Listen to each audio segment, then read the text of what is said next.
샬롬, 21번째. 어디서 샀어?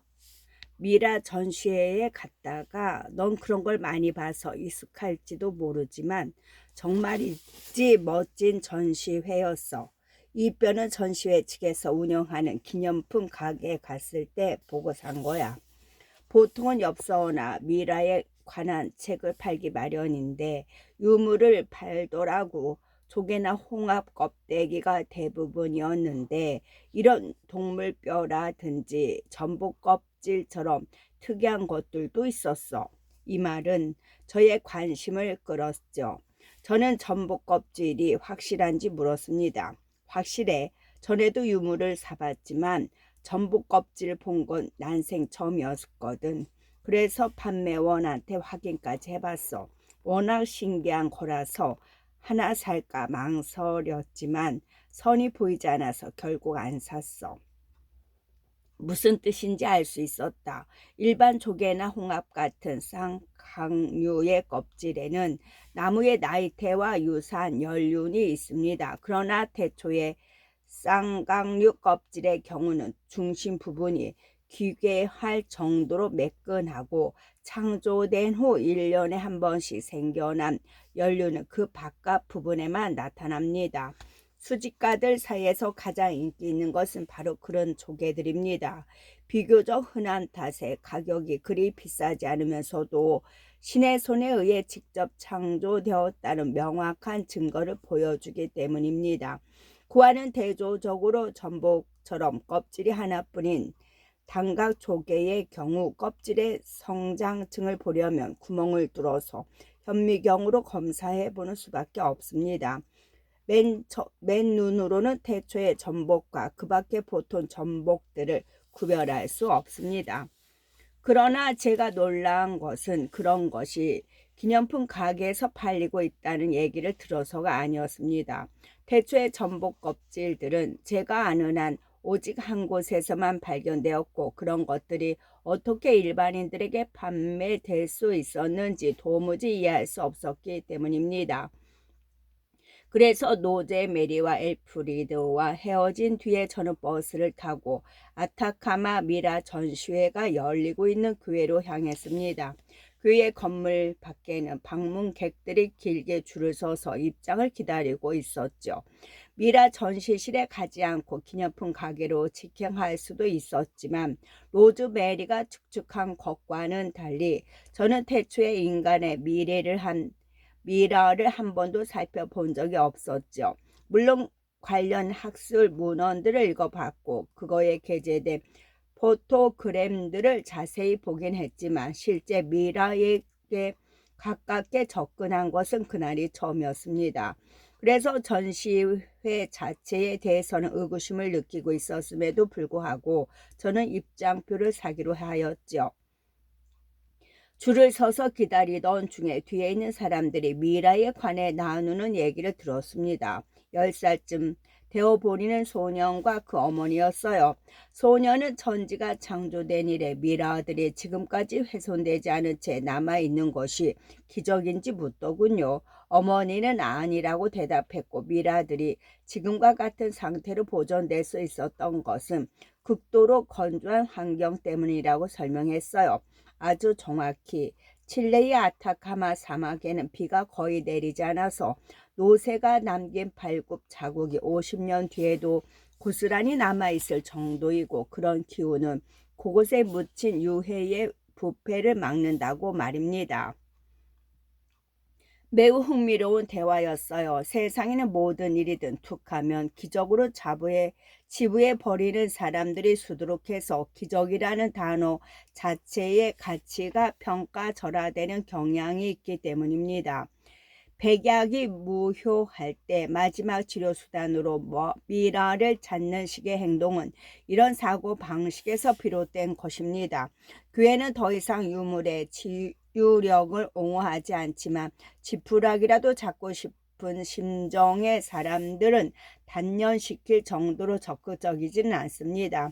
방문객들의 줄에는 눈이 먼 사람 하나와 휠체어에 앉은 두 사람이 섞여 있었는데 하나의 기적 기적 곁으로 가면 또 다른 기적이 일어날지도 모른다는 희망을 품고 온 것이었겠죠. 그들의 고통이 누그러들기를 주께 기도합니다. 그러나 저는 지금까지 사실로 입증된 가격은 딱 하나, 천지창조뿐이며 우리 인간 모두가 그 기적으로부터 정확하게 똑같은 거리를 유지하고 있다는 세속적 합의에 동의하고 있습니다. 미라들을 볼 수 있을 때까지 1시간은 좋게 기다린 듯하지만 이것은 나중에 한 추측입니다. 미라를 눈으로 직접 보는 것은 워낙 심원한 경험이었기에 너무 오래 기다렸다는 생각 따위는 아예 떠오르지도 않았기 때문이죠. 두 구의 미라 모두 남성이었고 각각 온도와 습도 조절 장치가 달린 진열장 안에 안치되어 있었습니다. 그들의 피부는 종이처럼 얇은 말벌집에 버금하게 섬약하면서도 마치 북가죽처럼 두 개 골 위에 팽팽하게 당겨져 있는 듯 했습니다. 살짝 건드리기만 해도 찢어질 것 같았다고나 할까요? 두 미라 모두 골반 근처에 괴나코 가죽을 두르고 있는 것을 제외하면 알몸이었고 부장품이 사짜리 위에 복부를 완전히 드러난 채 누워 있었습니다. 태초의 인간의 유골은 저도 직접 다뤄본 적이 있습니다. 봉합선 없는 두개골이나 뼈끝선이 없는 대퇴골을 손에 들고 바라보는 것은 실로 기이한 경험이었지만 솔직히 배꼽이 없는 인간의 몸을 보는 경험에는 미치지 못합니다.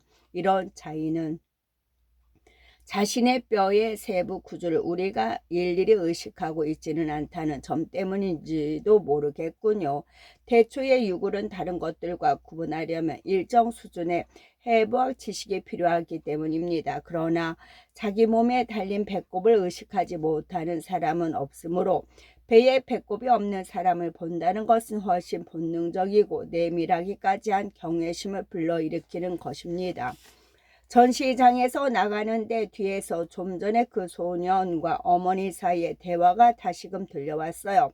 어머니는 아들과 함께 기도를 올리며 미라들이 세소 고고학자들이 아닌 교회 고고학자들에 의해 발견되었고 그 결과 선택받은 과학자들에게만 개방되는 박물관에 밀실에 보관되지 않고 이렇게 일반 대중에게 공개되었다는 사실을 주께 감사하고 있었죠. 처음 들었던 대화와는 달리 그리 달갑지 않았다는 것이 솔직한 심정입니다. 그녀의 말에 동의하지 않아서가 아니라 이 문제에 대해서는 저 자신도 아직 결론을 내리지 못했기 때문입니다. 미라를 직접 본다는 것이 얼마나 강렬한 경험인지 이해합니다. 이번 순회 전시회에서는 필시 몇만 아니 몇십만에 달하는 사람들이 바로 그런 경험을 함으로써 주에게 더 가까이 다가갈 것입니다. 그러나 과학자 입장에서는 세포 조직의 보존을 최우선시하고 싶은 것도 사실입니다. 교회가 아무리 세심한 주의를 기울인다 해도 전국을 순회하며 미라들을 전시한다면 박물관에 보존하는 경우에 비해 상태가 안 좋아질 것이 뻔하기 때문입니다. 장차 어떤 연조직 분석법이 개발될지 누가 알겠습니까? 생물학자들은 생명체가 그 자손들에게 고유한 특성을 전달하는 유전 입자들을 가까운 신뢰에 밝혀낼 수 있으리라 믿고 있습니다. 그럴 경우 언젠가는 그 입자들에 담긴 정보를 읽을 수 있을지도 모릅니다. 그런 날이 온다면 당신께서 인류를 창조했을 때 사용했던 청사진을 경련 변화를 겪지 않은 원본 그대로의 상태에서 확인할 수 있을지도 모릅니다. 그런 발견은 전 인류를 당신에게 더 가까이 다가가게 하겠지만 그때까지는 표본 조직이 더 이상 손상되는 일이 없도록 모두가 인내심을 발휘해 주기를 기원할 따름입니다. 하여튼 저는 기념품 가게로 갔습니다. 방문객 여럿이 엽서를 사려고 줄을 서 있었지요. 판매원이 일을 마칠 때까지 기다리며 유물 진열장을 들여다봤는데 로즈메리가 말했듯이 일반 조개 껍데기들 사이에 전복 껍질도 섞여 있었지요. 혹시 기념품 가게 측에서는 전복 껍질들이 미라와 함께 칠레에서 온 것이라고 주장할 작정인지 궁금했습니다. 그러나 설명 카드를 보니 알타 칼리포르니아 연안에 있는 산타로사 섬에서 발견되었다고 적혀 있더군요. 선사시대의 쓰레기 더미라고 할 수 있는 폐총 바닥에서 발견되었다는 설명이었습니다. 손님의 발길이 뜸해지자 기념품 가게의 판매원이 다가와 말을 걸었습니다. 쓰레기 더미에서 나왔다는 사실에 불편해하는 손님들이 종종 있는 모양인지 그는 오히려 그 사실에 의해 유물들의 가치가 올라갔음을 강조하였습니다. 이것들은 태초의 조개의 일부였을 뿐 아니라 태초의 인간들이 직접 만졌던 것들입니다. 신에 의해 직접 창조된 사람들이 손에 쥐고 있었다는 뜻이죠. 저는 그에게 전복 껍질에 흥미가 있다고 말했습니다. 그리고 혹시 미라들처럼 이것들 역시 교회 고고학자들에 의해 발견되었는지 물었지요. 개인 수집가가 기부한 것들입니다. 카드에 적힌 설명도 그분이 제공해 주셨습니다. 그 수집가의 이름을 가르쳐 달라고 하자 그는 이유를 물었습니다. 그에게 제가 고고학자임을 밝힌 것은 이때였습니다. 저는 미스터 다리라는 이름의 판매원에게 산타로사 섬에서 이루어진 유일한 발굴 조사는 알타 캘리포니아 대학의 자금 지원에 의한 것이라는 사실을 지적했습니다. 거기서 발견된 모든 유물은 빠짐없이 대학 박물관 수집품의 일부가 되었으므로 개인 수집가가 태초에 전복 껍질을 소장할 수는 없다고 말이죠. 전복 껍질에 그런 사연이 있었는지는 몰랐습니다. 판매원은 말했습니다. 알았다면 저도 기부를 받았을 당시 더 캐물었을 겁니다. 혹시 이것들이 도난품이라고 생각하시나요? 아직 확실하지는 않고 도난이 아닐 가능성도 배제할 수 없지만 그 경우에도 설명만은 꼭 들어야겠다고 저는 대답했습니다. 그는 우려하는 기색이 역력했습니다. 과거에도 개인 수집가들로부터 수집품을 기부받은 적이 있지만 그 출처가 문제가 된 경우는 없었죠. 그는 장부를 뒤지더니 기부자의 이름과 주소를 쓴 쪽지를 건넸습니다. 기부자의 이름은 마틴 오스본, 주소는 샌프란시스코의 우체국 사서함으로 되어 있었지요. 오스본 씨는 이번 수은의 전시가 시작되기 직전에 다량의 수집품들을 보내왔고 일반 시민들도 구입할 수 있도록 가급적 염가에 판매해달라고 요청했습니다. 그럴 경우 요세메테 대성당의 건립 자금은 그만큼 줄게 되지만 저는 오스본 씨의 아량의 감명을 받고 동의했습니다. 박물관에서 이것들을 훔친 사람이 그런 요청을 했겠습니까? 저는 모르겠다고 대답했고 일단 그의 도움에 사의를 표하는 오스본이 기부한 유물들의 출처를 확인한 후 편지로 전말을 알리겠다고 약속했습니다. 상황이 더 이상 복잡해지지 않도록 제가 연락할 때까지는 유물 판매를 중단하는 것이 어떻겠느냐는 저의 제안을 그는 쾌히 수락했습니다. 그런 다음 저는 거짓말을 지어냈음을 고백합니다. 하지만 마틴 오스본이라는 인물이 정말로 유물을 훔쳤다면 달리 그를 만날 수 있는 방법이 떠오르지 않았습니다. 그래서 미스터 달을 사칭해 기부한 유물들이 도난품으로 판명되었기에 즉각 되돌려 보낸다는 내용의 메일그램을 그에게 보냈습니다. 그런 다음 그의 앞으로 보내는 소포를 준비해 샌프란시스코행 열차에 실었습니다. 다음날 애리조나로 가는 비행기표를 취소하고 저와 함께 그 소포를 싣고 갈 열차표를 샀던 겁니다. 일단 샌프란시스코에 도착한 다음에는 우체국을 감시하고 있다가 문제의 소포를 수령하는 임무를 잡아 신문할 생각이었습니다. 그자가 유물들의 입수 경위를 제대로 설명하지 못한다면 당국에 즉시 신고할 작정이었고 그런 다음 열차로 로스앤젤레스까지 내려와 애리조나의 발굴 현장으로 가는 교통편을 물색할 계획이었죠. 이것이 얼마나 변칙적인 방법인지는 알고 있었습니다. 그러나 마틴 오스본의 집 주소를 남겼더라며 직접 찾아가 현관문을 두드렸을 테지만 그가 그런 정보를 숨기고 우체국 사서함을 사용했다는 사실을 감안하면 나 역시 책략을 쓰는 것이 정당하다고 느꼈습니다. 성급한 결론이 아니기를 바랄 뿐이었죠. 제가 올바른 행동으로 나아가도록 도와주소서. 해답을 얻고 싶어하는 욕구는 과학적 탐구에서는 꼭 필요한 특질이지만 그 울타리를 벗어난 곳에서도 언제나 환영받는 것이 아니라는 사실을 알고 있습니다. 탐구심을 발휘해도 좋은 경우와 의혹을 무시하는 편이 나은 경우를 구분할 수 있게 도와주소서. 탐구심을 유지하되 불필요한 의구심에 사로잡히는 일이 없게 하소서. 주의 앞에 나아가 오늘 하루를 묵상하는 저의 마음을 밝게 비추시사 만사에 깃든 주의 은총을 더 뚜렷이 보게 해주소서. 우려했던 대로 기념품 가게의 유물들은 도난품이었습니다. 그러나 그 사건에만 초점을 맞추려다가 다른 모든 것들을 시야에서 놓치고 싶지는 않았습니다. 오늘 있었던 일들과 저로 하여금 당신의 존재를 여러 번 떠올리게 만들었고 그런 경험을 간과할 수는 없는 일입니다. 샌프란시스코에서의 전날은 기분 좋게 시작되었죠. 호텔 침대에서 푹 잘 수 있게 해주셔서 감사합니다. 며칠 동안이나 열차 여행을 하느라고 힘들었는데 제대로 잠을 못 잔 탓이었습니다.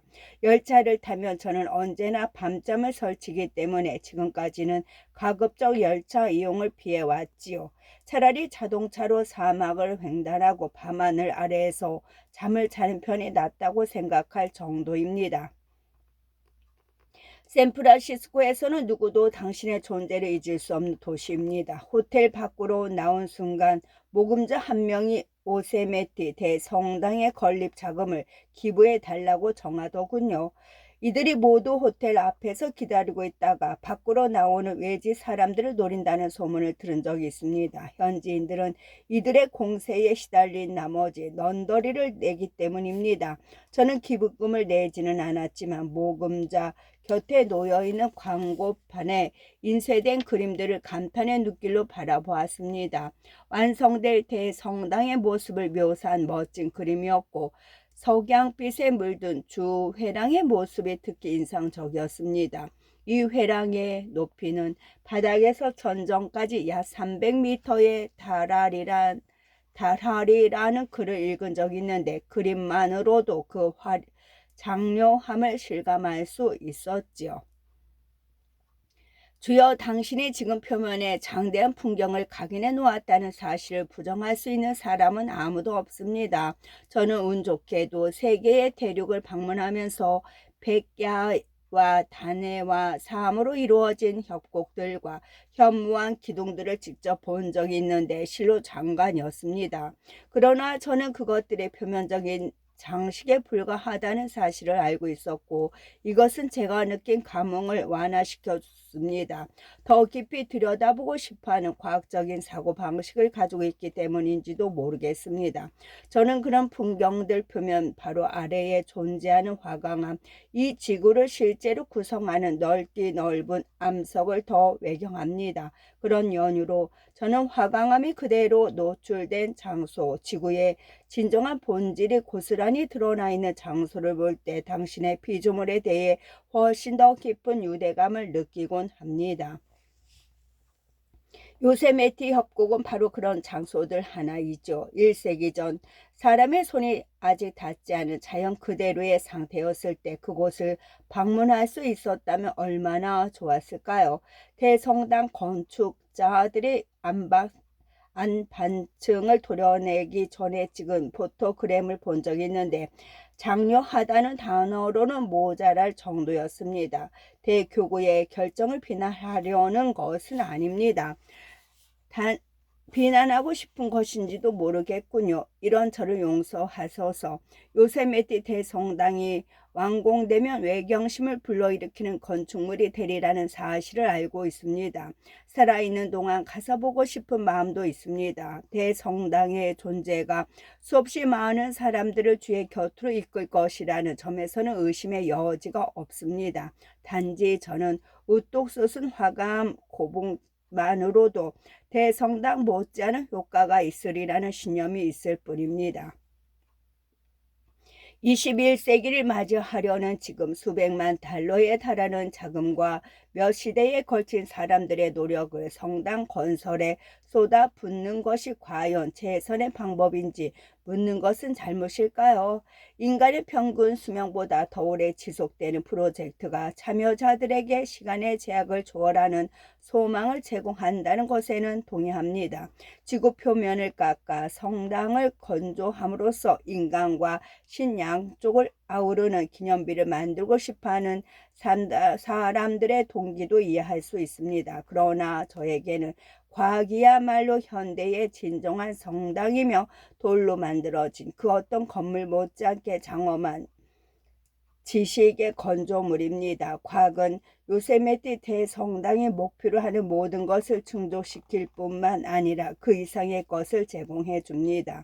더 많은 사람들이 이런 사실을 이해해 주지 않는 것이 안타까울 따름이지요. 어쩌면 저는 그저 교회의 막강한 모금 능력이 부러운 것인지도 모르겠습니다. 이런 저의 시기심을 용서하소서. 주의 영광을 찬양하고 싶어하는 점에서는 그들 역시 우리 과학자들과 다를 바가 없으므로 그들에게 강경하게 반대할 용의는 없습니다. 우리 두 집단 사이의 공통점은 차이점보다 훨씬 더 중요하기 때문입니다. 저는 마틴 오스본의 사서함이 있는 우체국까지 가서 길 건너편의 버스 정류장 벤치로 향했죠. 소프를 눈에 잘 띄는 색 테이프로 밀봉했기 때문에 그것을 가지고 우체국을 나오는 사람이 있으면 쉽게 알아볼 수 있다고 생각했지요. 그래서 저는 벤치에 앉아 우체국을 감시했습니다. 정류장으로 와 잇따라 버스에 오르는 사람들 곁에 계속 그렇게 앉아 있으려니 무척 어색하더군요. 1시간이 흘렀고 또 1시간이 흘렀습니다. 그렇게 기다리려니 혹시 제가 잘못하고 있는 것이 아닌가 하는 생각이 자꾸 들었지요. 저는 살아있는 사냥감을 쫓는 것보다는 뼈를 찾는 것이 더 익숙하고 은밀한 추적이라든지 위장 따위에 관해서는 아는 바가 거의 없는 사람입니다. 마침내 제가 포장한 소포를 들고 나오는 사람을 보았어요. 남자라고 짐작한 터라 자칫 놓칠 뻔했는데 실제로는 젊은 여자였습니다. 그녀는 소포를 가지고 나와서 길 모퉁이에 내려놓은 다음 택시를 불렀습니다. 18살 정도이거나 그보다 더 어려 보이는 여자였어요.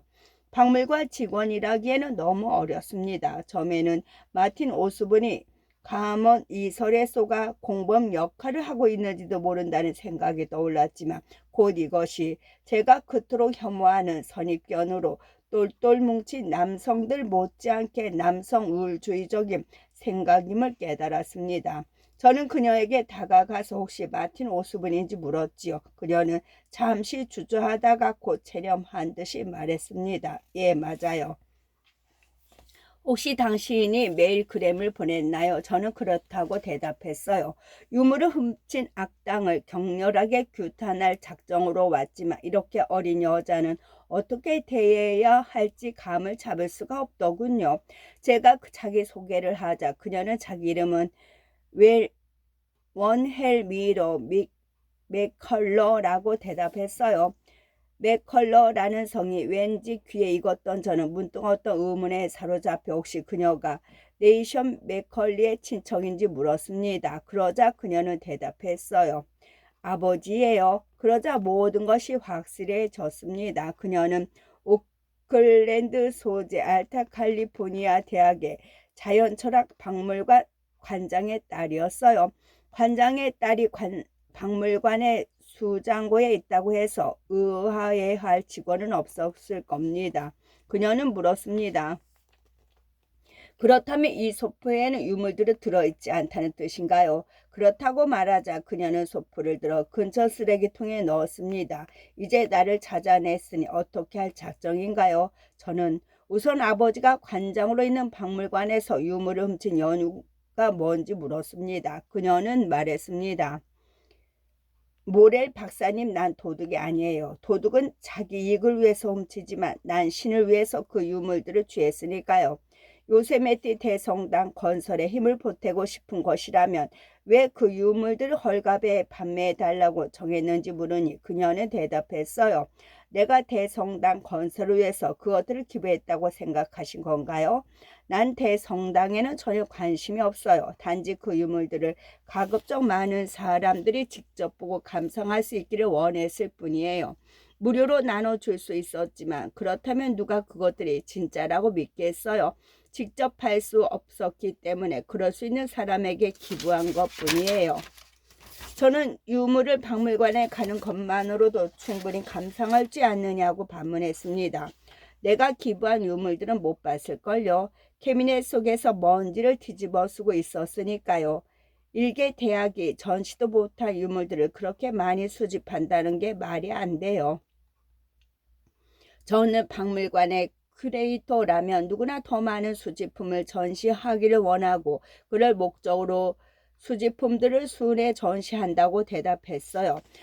그녀는 이렇게 대답하더군요. 영영 빛을 보지 못할 물건들도 많아요. 저는 반박할 수가 없었습니다. 그녀가 핸드백에서 무언가를 꺼냈습니다. 아무 무늬도 없는 매끄러운 중심 부분을 연륜들이 에워싸고 있는 태초의 조개 껍질이었습니다. 사람들에게 신에 관해 얘기할 때마다 저는 이것을 꺼내 보여줘요. 그럴 때면 모두가 크게 감명을 받죠.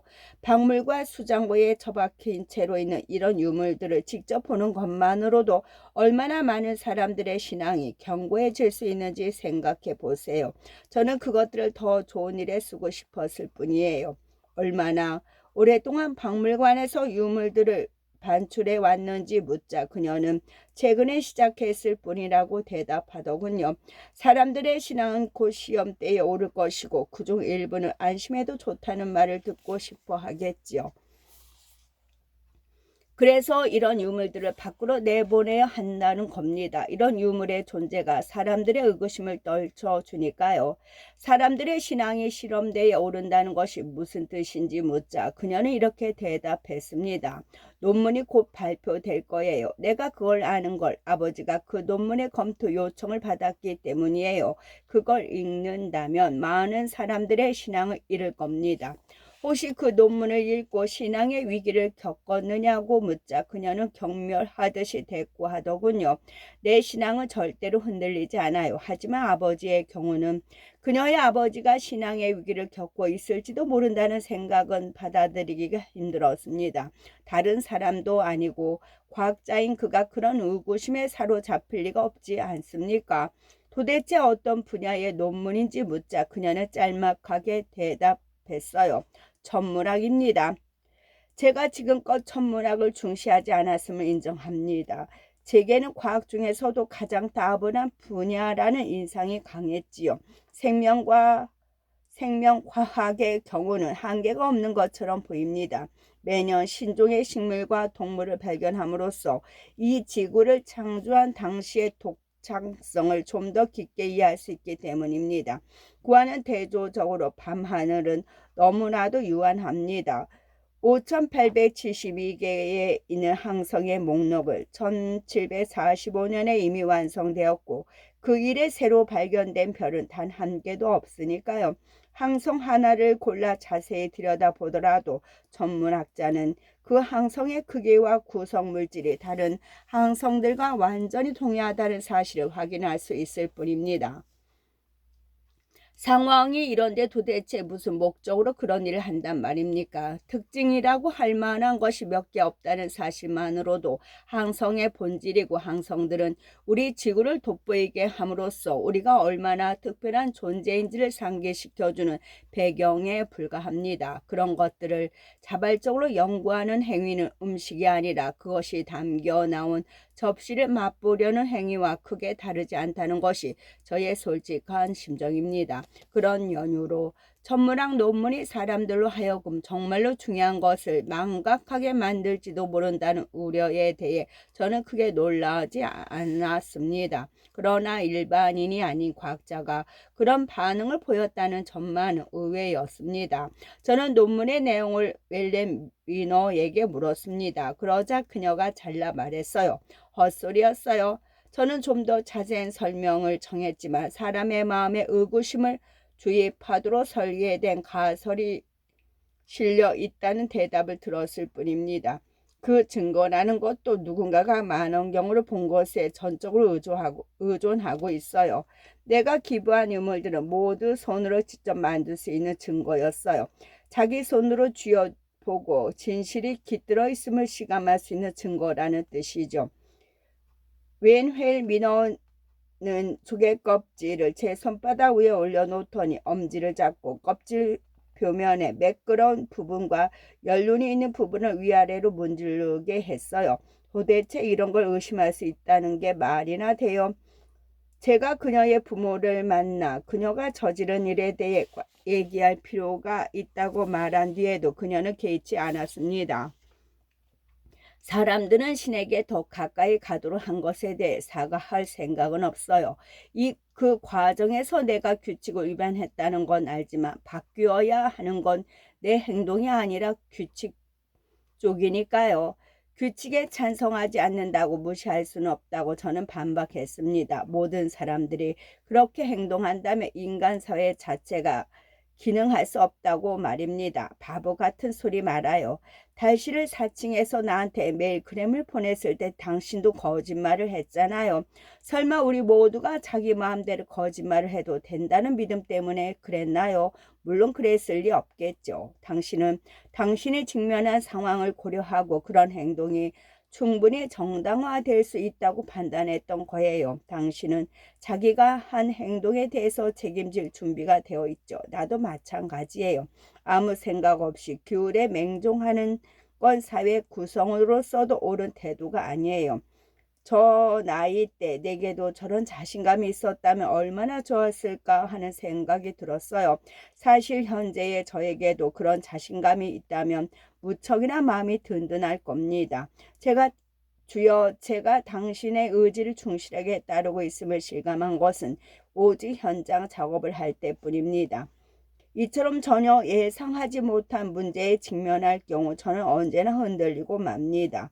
아버지는 오늘 세크라멘토에 가 있어요. 원헬 미노가 말했어요.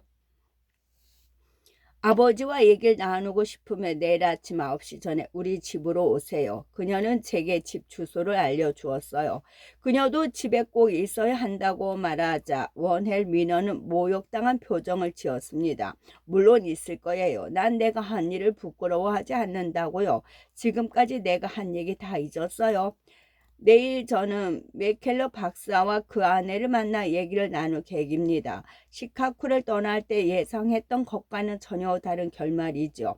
범법자에게 법의 심판을 받게 하려고 단단히 마음먹고 있었는데 실제로는 어린 자식의 비행을 그 부모에게 알리는 역할을 맡게 되었으니까요. 아니 그냥 딸의 비행이라고 하는 편이 더 정확할지도 모르겠습니다. 원헬 미너는 어리지도 않고 범법자도 아니니까요. 하지만 정확히 어떤 존재로 봐야 할지에 대해서는 마음을 정할 수가 없었어요. 범법자였다면 저도 제 입장에 대해 좀 더 확신을 가질 수 있었을 겁니다. 그러나 실제로는 그저 당혹스러울 뿐입니다. 설령 제가 다른 이들의 의견에 찬동하지 않더라도 그들은 이해할 수 있도록 도와주소서. 그와 동시에 단지 의도가 선하다는 이유로 누군가의 악행을 묵인하지 않을 수 없는 용기를 내려주소서. 나 자신의 신념에 충실하면서도 다른 사람에 대한 연민을 잃지 않도록 살펴주소서. 주여, 오늘 들었던 얘기가 저를 두렵게 합니다. 저에겐 주의 이끄심이 절실히 필요합니다. 오늘의 일들을 이해할 수 있도록 도와주소서. 연락서 편으로 오클랜드에 도착한 저는 택시를 잡아타고 원헬미너가 가르쳐준 주소로 향했습니다. 집안일을 하는 여자가 현관문을 열어주었지요. 저는 신분을 밝히고 딸인 원헬 미너 문제로 맥켈러 부부와 얘기를 나누고 싶다고 말했어요. 그들은 1분 뒤에 모습을 드러냈습니다. 혹시 딸 아이의 선생님이신가요? 맥켈러 박사가 물었어요. 제가 보스턴에 있는 자연철학 박물관 소속의 고고학자임을 밝히자 맥켈러의 아내는 제 이름을 들은 적이 있다고 했어요. 그 대중학술서를 쓰신 분이군요. 우리 딸하고는 어떻게 알게 된 건가요? 저는 안으로 들어가서 얘기하자고 했어요. 두 사람 모두 뒤쪽 계단에 서 있던 원헬 미너를 돌아보았습니다. 그들은 저를 안으로 들였어요.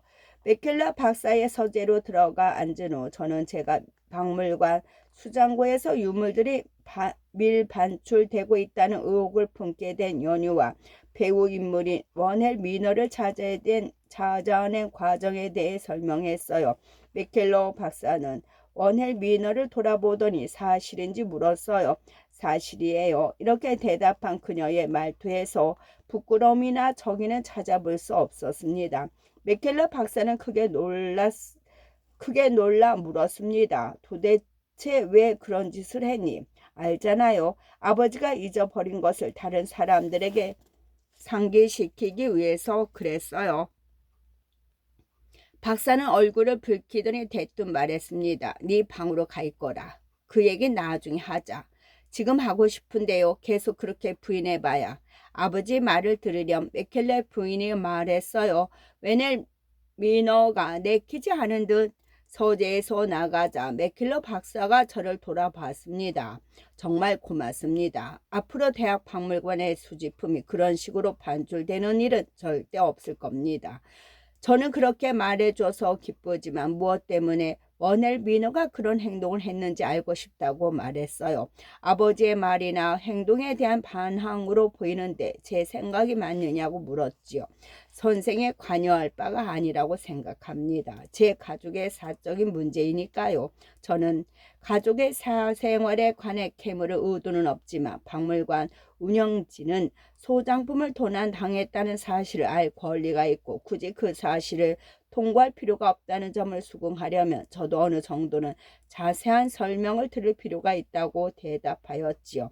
입장 바꿔 생각한다면 박사님은 좀 전에 설명을 받아들일 용의가 있을 것 같으냐고 제가 묻자 그는 당장이라도 폭발할 것 같은 표정으로 저를 쏴보더군요. 만약 제가 그의 하급자였다면 더 이상 이 일을 제기하지 않고 넘어갔을지도 모르겠습니다. 그러나 저는 그러지 않았기에 우리의 문제는 아무래도 교착 상태에 빠진 듯 했습니다.